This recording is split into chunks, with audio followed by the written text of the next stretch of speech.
Bonjour, je m'appelle Gilles Vidal, je suis conseillère au Centre de gestion des opérations chez Urgence Santé. Ça fait maintenant 1 an que le CGO est en fonction. Est-ce que vous saviez que c'est le seul centre de gestion des opérations dans le milieu du préhospitalier au Canada?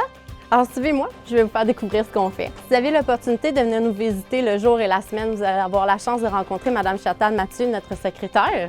Mais le CGO, c'est 24 heures sur 24 et 7 jours sur 7. Donc, il y a toujours un commandant en poste. Aujourd'hui, c'est M. Stéphane Overhoff. Et on a ici M. Ziad Gantous qui a présentement les fonctions du conseiller principal aux opérations. Alors, qu'est-ce qu'on fait au CGO? Notre boulot se divise en 3 principaux axes. Le premier, la gestion des événements. Le deuxième, la vigie opérationnelle de notre territoire. Et le troisième, le CGO est une plaque tournante de diffusion d'informations auprès de nos partenaires internes et externes. Quand je parle d'événements, il faut comprendre qu'on travaille en étroite collaboration avec le Centre de communication santé, communément appelé le CCS. Donc, le CCS gère les appels et le CGO leur prête main forte lorsque les appels deviennent en fait un événement. On travaille en étroite collaboration pour échanger les informations en lien avec un appel. Par exemple, lorsqu'un citoyen fait une demande d'aide auprès d'Urgence Santé pour un accident de véhicule, c'est le CCS qui va gérer cet appel-là. Lorsque cet accident de véhicule implique plusieurs autres véhicules, des blessés graves, à ce moment-là, le CGO met l'épaule à la roue pour s'assurer que nos intervenants sur le terrain aient toutes les ressources nécessaires pour offrir le meilleur service possible à la population. On travaille aussi en étroite collaboration avec les mesures d'urgence afin de s'assurer que toutes les ressources disponibles sont déployées sur le terrain. Une grande partie de notre boulot consiste à faire la vigie opérationnelle sur notre territoire. Qu'est-ce qu'on entend par vigie opérationnelle?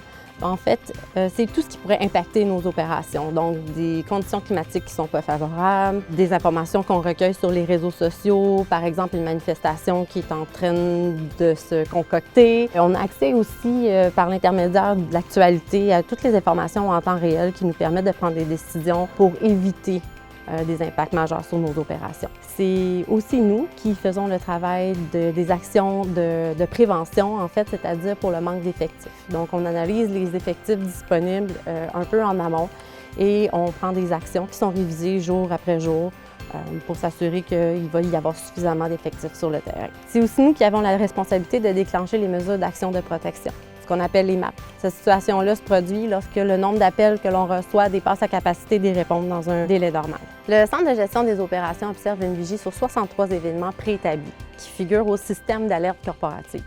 Ce système nous permet d'aviser les différentes directions d'urgence santé afin qu'elles puissent soutenir nos équipes sur la route. Si un paramédic répond à un appel de stress élevé, Santé Mieux-être va être mis à profit afin qu'il puisse assurer un suivi adéquat suite à cette expérience-là. Bref, l'idée derrière le système d'alerte corporative, c'est de pouvoir permettre aux différentes directions d'urgence santé de mettre l'épaule à la roue et de soutenir nos équipes sur la route. Ici, c'est la collaboration et l'entraide au centre des opérations.